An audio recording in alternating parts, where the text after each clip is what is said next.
आज उरण पनवेलमध्ये महाविकास आघाडीच्या उमेदवाराचे अर्ज दाखल करण्यात आले। काँग्रेसचे जिल्हा अध्यक्ष महेंद्र शेठ घरत, माजी आमदार मनोहर शेठ भोयर आणि उरणच्या नवनिर्वाचित नगराध्यक्षा भावनाताई घाणेरकर हे सर्व महाविकास आघाडीच्या उमेदवाराच्या मागे खंबीरपणे उभे आहेत। महाविकास आघाडीच्या मार्फत जेव्हा आम्ही उरणची नगरपालिका जिंकली तेव्हा लोकांमध्ये जो असंतोष आहे, एकतर महत्त्वाचा दिबा पाटलांचं विमानतळाला नाव लागलेलं नाही आणि अनेक प्रश्न राज्यात आणि देशात सत्तेवर भारतीय जनता पार्टीचं सरकार असताना, आघाडीचं युतीचं सरकार असताना अनेक प्रश्न प्रलंबित आहे। JNPT 12.5%चा प्रश्न इथं फार महत्त्वाचा आहे। बेरोजगारी फार वाढत चाललेली आहे। SEZ आला आहे, लोकांना जॉब्स मिळत नाही।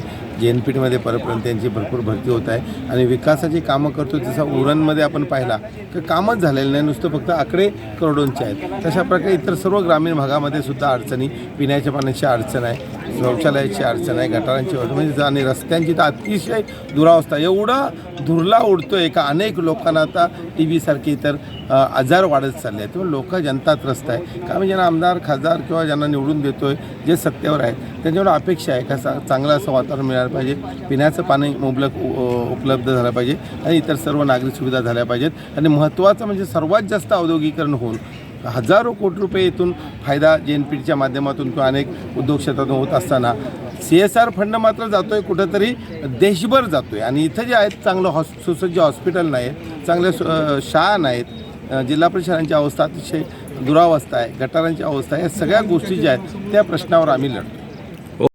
मी नवघर जिल्हा परिषदमधनं इलेक्शनला उभी आहे।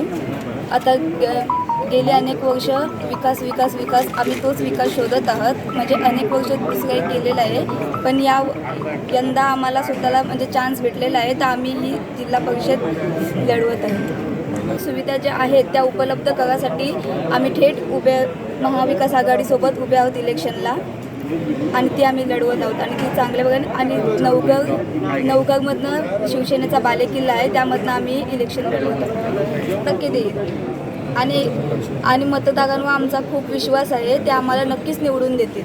महाविकास आघाडीचे आम्ही चारही घटक पक्ष आम्ही सर्व एकत्र आहोत आणि प्रत्येक प्रभागामध्ये आम्ही उमेदवार घटक पक्षांचे दिलेले आहेत।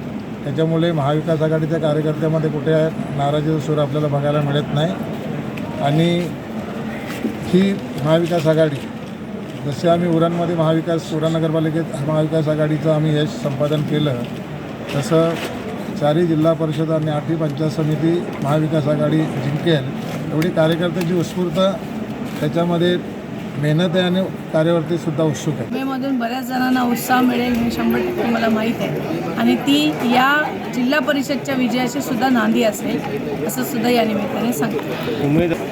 उमेदवारांना निवडून आणण्यासाठी एवढंच आवाहन करेन की आपल्या हक्काची माणसं निवडून द्या, आपली असली पाहिजे, ज्यांचा दरवाजा ठोकून रात्री 12 वाजता आपण आपलं काम सांगायला गेलं पाहिजे अशी माणसं आपली निवडून गेली पाहिजे।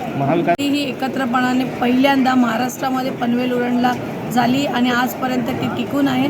महाविकास आघाडी उरणला तरी एक दिलाने एक मनाने राहील एवढं 100% सांगते आणि आमचा स्थानिक स्वराज्य संस्थेच्या निवडणुकात कार्यकर्ता अधिक उत्साहित असतो। कार्यकर्त्याच्या भावना विचार घेऊन उमेदवार उभे केले आहेत असे महाविकास आघाडीतील नेत्याने सांगितले। उरणमध्ये प्रचंड असंतोष आहे। दिबा पाटील यांचे नाव अद्यापही विमानतळाला दिले गेले नाही।